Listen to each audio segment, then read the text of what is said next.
ଏବେ ଆପଣ ଆସିଲେ ଆପଣ କହିଲେ କି ଡକ୍ଟର ମୁଁ ମୋ ଇସିଜି କରିଦେଇଛି, ଇସିଜି ନର୍ମାଲ ଅଛି କିନ୍ତୁ ମୋର ଚେଷ୍ଟ ପେନ୍ ରହି ଆସିଛି ଯୋଉଟା କି ଯାଉନି। ଆପଣ କହିବେ କି ଆପଣଙ୍କ ବାପା ଇସିଜି 6 ମାସ ତଳେ କରିଥିଲେ, ପୁରା ନର୍ମାଲ ଥିଲା, କିନ୍ତୁ ହଠାତ୍ ତାଙ୍କର ହାର୍ଟ ଆଟାକରେ ମୃତ୍ୟୁ ହେଇଗଲା। ଦେଖନ୍ତୁ, ଆମ ହାର୍ଟ 3ଟା ସିଷ୍ଟମରେ ରନ୍ କରେ।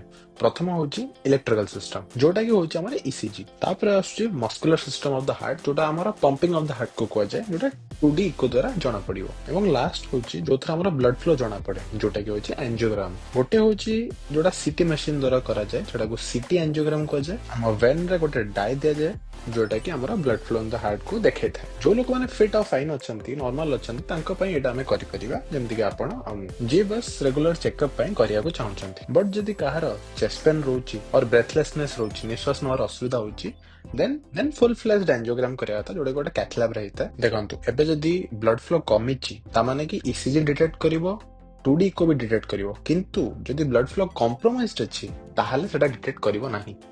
ଖାଲି ଆଞ୍ଜିଓଗ୍ରାମ ହିଁ କମ୍ପ୍ରୋମାଇଜ୍ ବ୍ଲଡ ଫ୍ଲୋ କୁ ଡିଟେକ୍ଟ କରିପାରିବ।